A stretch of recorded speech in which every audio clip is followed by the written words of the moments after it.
Apa hukumnya suami menyembunyikan uang dari istri?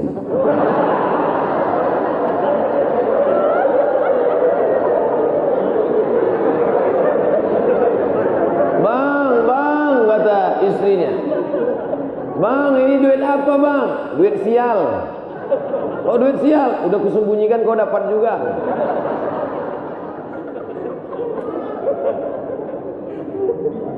Bapak menikah sama ibu, ibu menikah sama bapak. Apakah hartanya jadi satu atau harta masing-masing?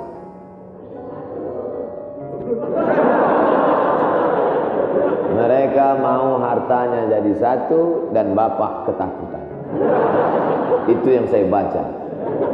Sekarang kita baca ayatnya. Walakum nisfu ma taraka azwajukum illam yakul lahunna walad. Kalau istrimu meninggal kau dapat 50% hartanya kalau tidak ada anak. Fa in kana lahunna waladun, kalau dia punya anak, falakumur rubu'u, kamu dapat 25%. Sekarang saya tanya, hartanya nyatu atau pisah?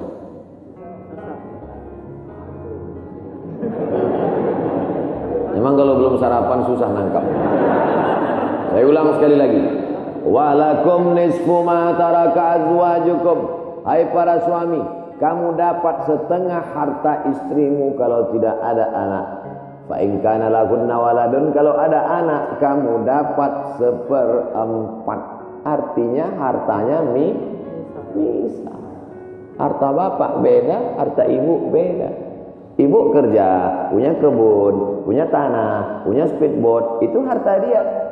Bapak punya usaha, harta bapak. Meninggal ibu, 50% untuk bapak. Apa beda harta ibu dengan harta bapak? Di dalam harta bapak ada hak ibu, dalam harta ibu tidak ada hak bapak. Takbir. Saya ulang sekali lagi. Ibu menikah dengan bapak, bapak menikah dengan ibu, ibu bawa harta, bapak bawa harta. Bedanya apa? Dalam harta bapak ada hak ibu, dalam harta ibu tidak ada hak bapak. Kenapa dalam harta bapak ada hak ibu? Karena bapak wajib memberi nafkah. Kewajiban bapak 5. Pertama, kasih makan. Kedua, kasih pakaian. Ketiga, kasih tempat tinggal. Keempat, kasih pendidikan. Kelima, kasih perhatian. Lebih dari yang ini, itu bukan milik mereka lagi. Jelas? Ini ada sekarang suami setelah menikah, pas dilihat surat apa semua, tak ada punya dia. Semua atas nama istri. Ini orang kalau meninggal, dia tidak kena azab kubur. Karena di dunia sudah terlalu azab dengan istrinya. Dari yang saya sampaikan ini jelas tentang pembagian batasan-batasan harta, jelas? Jelas. Jadi tidak serta-merta setelah menikah, jangan mau anak perempuan kita ditipu laki-laki. Istriku, mana surat mobilmu, mana surat tanahmu? Tadi kita sudah akad nikah, semua hartamu, milikku, surgamu di bawah tapak kakiku. Oh, tidak begitu. Makanya laki-laki harus ngerti, perempuan juga harus paham. Kalau tidak, sedang main bola aja ada aturannya, statuta. Kalau tidak, akan hancur. Tapi insya Allah jelas. Pak Ustadz minta tolong doakan ibu saya, sudah lama sakit. Nanti kita doakan di akhir majelis. Bukan cuma ibu bapak, ibu-ibu semua kita doa. Bagaimana niatnya doanya? Bagaimana niatnya doanya mandi taubat? Nawaitu, aku berniat ghuslat taubat, mandi taubat. Saya nggak bisa bahasa Arab Pak Ustadz, bahasa Indonesia, bahasa Makassar, bahasa Jawa, bahasa Batak, bahasa Mandailing, bahasa Aceh. Saya niat mandi taubat karena Allah Ta'ala. Bagaimana cara mandinya Pak Ustadz? Seperti mandi wajib, basah dari ujung rambut sampai ke ujung kaki. Di mana mandinya Pak Ustadz? Di laut bisa. Kolaka ini 30% saja daratan Pak Ustadz, yang 70 adalah lautan. Nah, mandi di laut. Apalagi kalau sampai ke tengah laut, bukan cuma dosanya hilang, orangnya hilang sekali.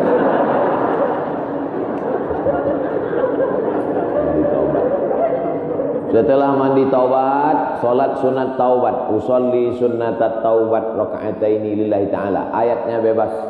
Ayat apa yang paling panjang? Hafal kau amma yatasaalun? Tidak. Wadduha? Tidak.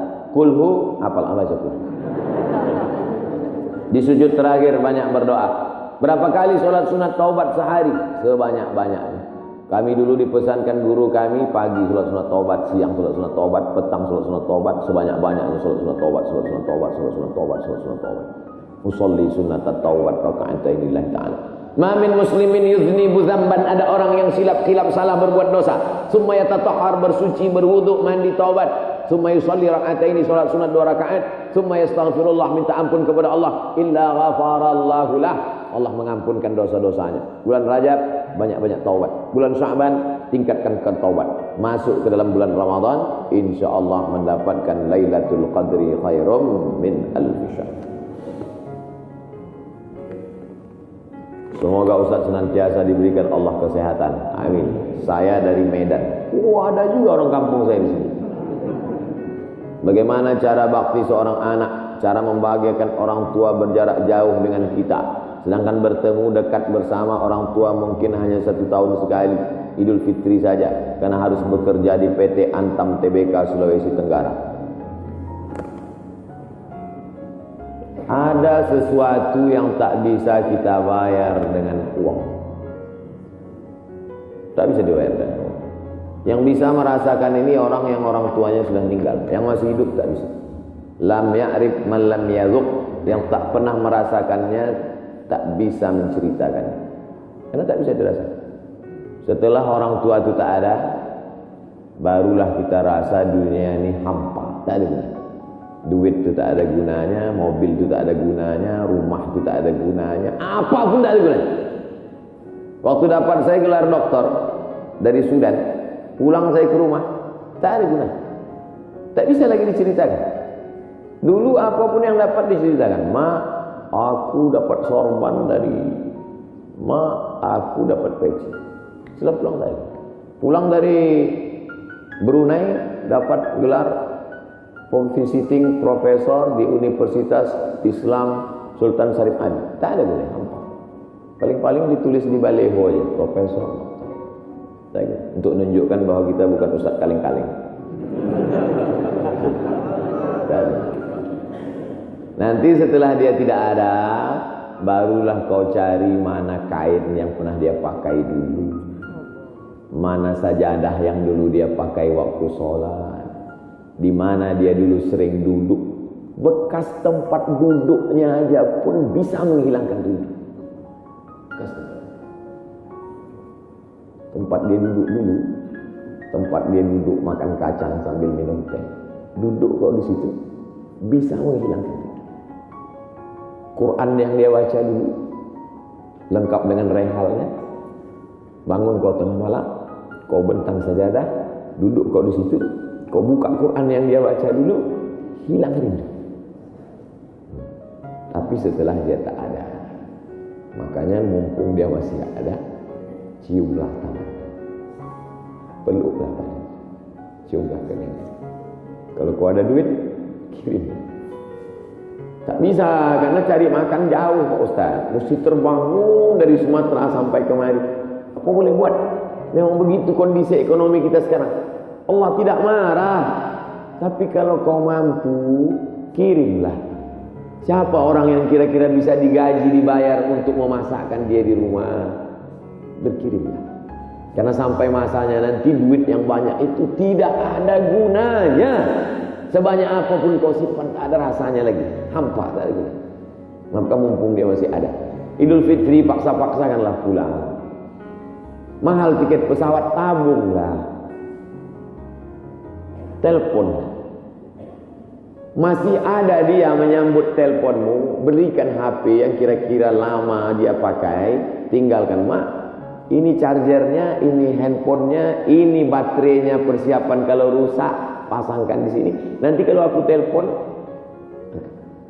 sampai masanya nanti handphonenya berbunyi tapi tak ada yang angkat. Selagi dia masih ada, senangkanlah hatinya. Kirimkanlah kain. Kain itu tidak akan dia pakai. tapi insya Allah menyenangkan hati dia. Ketika hatinya lapang, lapang rezeki. Ketika hatinya senang, senang hidup. Tapi kalau sudah hatinya sempit, meleleh air matanya rindu karena tak pernah kau telepon, disitulah awal azab Allah datang. Kau akan berenang dalam kesengsaraan. Mudah-mudahan Allah mengampuni dosa kita semua, dosa ibu bapa. Bismillahirrahmanirrahim. Assalamualaikum Ustaz. Waalaikumsalam. Apa tips cara meraih kesuksesan yang berkah di masa muda?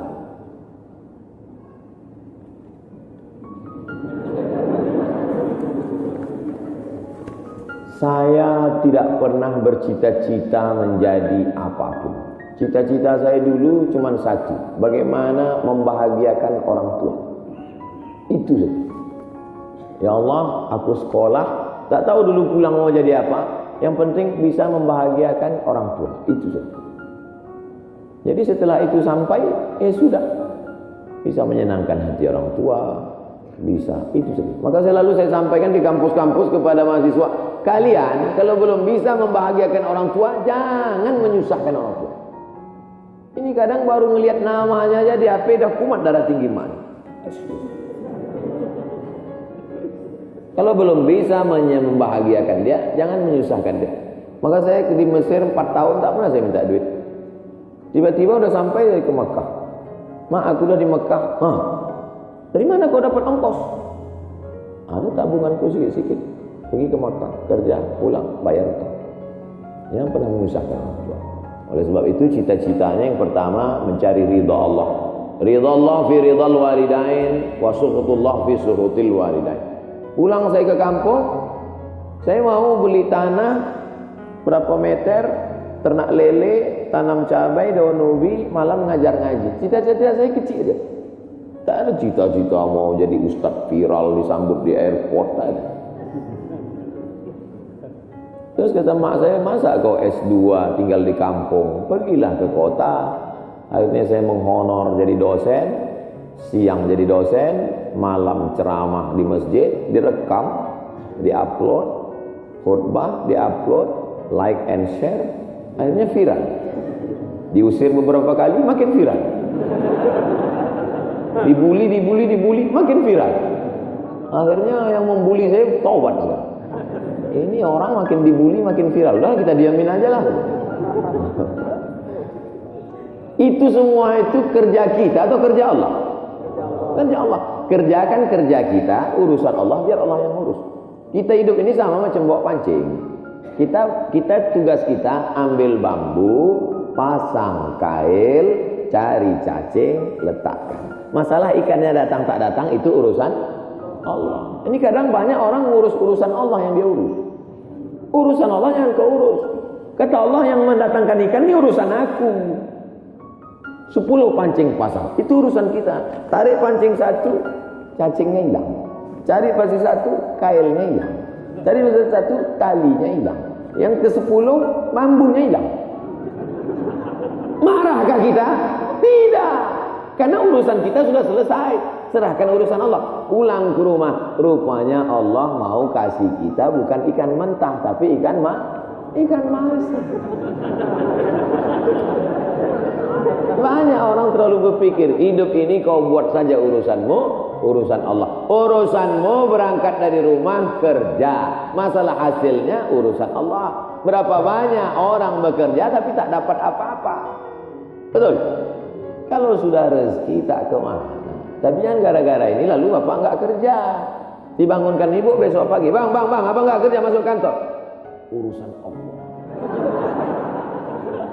Kalau ada suami ibu seperti itu, ibu jangan marah, biarkan aja. Nanti jam 12 dia bangun, dia lapar, dia tengok, mana makanan? Ibu jawab, urusan Allah. Harus ada usaha dan ikhtiar. Pertama, niat cari ridha Allah. Kedua, senangkan orang tua. Ketiga, berusaha. Setelah itu, tawakal Allah. Hidup jangan susah. Hidup sudah susah, jangan bikin susah. Hidup sudah pahit, jangan minum kopi pahit.